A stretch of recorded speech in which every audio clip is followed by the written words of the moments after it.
श्री सद्गुरु देवाय नमः।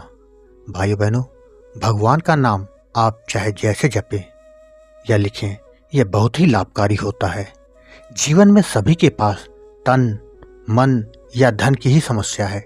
जिसके लिए क्या कुछ नहीं करता, वह सभी काम करता है, किंतु इस ताले की जो असली चाबी है वो नहीं लगाता। अगर लगा दे तो सभी कष्टों से अनायास ही मुक्ति मिल जाती है। यह हो सकता है किसी को जल्दी या किसी को देर से फायदा हो, परंतु यह बात तो एकदम सत्य है कि हमारे जीवन में इसका फायदा जरूर मिलेगा। यहाँ के लिए तो सभी लोग बैंक में पैसा जमा करते हैं, किंतु यह आपके साथ नहीं जाएगा। जो जाता है उसे अपने बैंक में जमा करें तो यहाँ और वहाँ दोनों जगह कि यह आपकी मदद करेगा। आज जो कथा मैं सुनाने जा रहा हूँ, यह कथा मैंने कल्याण अंक पत्रिका से ली है, जिसमें श्रीमती शीला अग्रवाल ने नाम जप के अपने स्वयं के अनुभव को शेयर किया है। इस कथा को मैं वैसे ही सुनाऊंगा जैसा कि उन्होंने लिखा है। इस कथा को जानने के लिए इस वीडियो को आखिर तक अवश्य देखिएगा। लेकिन उससे पहले जिन लोगों ने गोकुल भवन अयोध्या यूट्यूब चैनल को अभी तक सब्सक्राइब नहीं किया है, उसे सब्सक्राइब कर लें और बेल आइकन अवश्य दबा दें, जिससे नए वीडियो के नोटिफिकेशन समय समय पर आपको मिलते रहें। शीला अग्रवाल जी ने बताया कि मैं प्रयागराज उत्तर प्रदेश में रहती हूँ। मेरी आयु 75 वर्ष है। लगभग 16 वर्षों से मुझे गठिया रोग ने जकड़ रखा है। मेरे हाथों में और हाथों की उंगलियों में बहुत सूजन थी। पैर के घुटनों में भी बहुत दर्द रहता था। जयपुर का कृत्रिम पैर बनाने वाले प्रसिद्ध डॉक्टर को भी दिखलाया था, वे हमारे संबंधी भी थे। यह सब देखकर उन्होंने कहा था कि दवा खाइए और व्यायाम करिए। विशेष बात जो उन्होंने बताई थी वह यह थी कि किसी भी कार्य के लिए यह मत सोचिए कि मैं नहीं कर सकती। लगातार प्रयत्न करते रहिए। 1-2 बार नहीं कर पाएंगी तो 10वीं बार प्रयास करने पर अवश्य कर पाएंगी। हाथों में सूजन के कारण मैं कोई काम नहीं कर पा रही थी। कुछ लिखना भी हो तो लिख नहीं पाती थी। इस कारण जीवन में बहुत हताश एवं दुखी थी।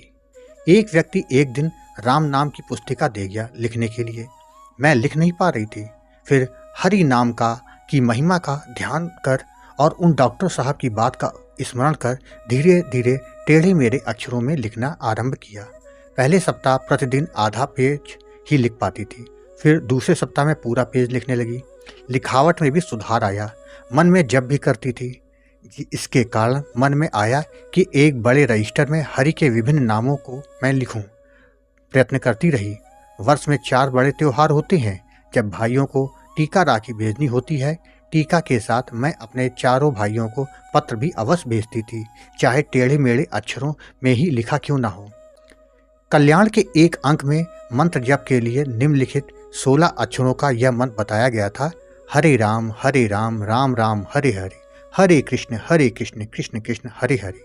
अंतःकरण से प्रेरणा हुई कि काम तो कुछ कर नहीं पा रही हूँ, मंत्र जप का ही संकल्प ले लूँ। समय भी बीतेगा, सो 5 माला प्रतिदिन जपने का संकल्प लिया। कल्याण में लिखा था कि लेटकर, बैठकर, माला के द्वारा या उंगलियों के पोरों से भी यह मंत्र जपा जा सकता है।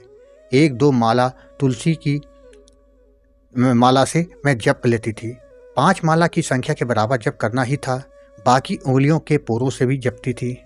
कार्तिक पूर्णिमा से चैत्र मास की पूर्णिमा के आते आते हाथों में और हाथों की उंगलियों में आश्चर्यजनक लाभ हुआ।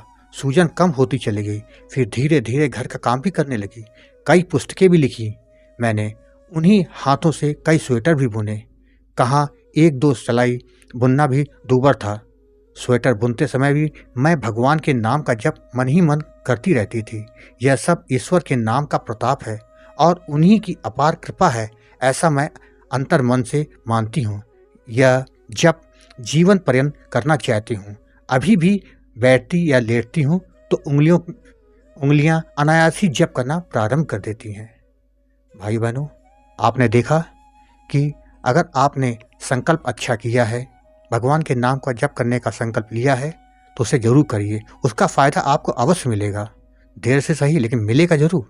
इस बात का आप गांठ बांध लीजिए। आपको ये कथा कैसी लगी कमेंट बॉक्स में जरूर बताइएगा। और हाँ, अगर कथा पसंद आई हो तो कमेंट बॉक्स में जय श्री राम लिखना ना भूलिएगा। जय श्री राम।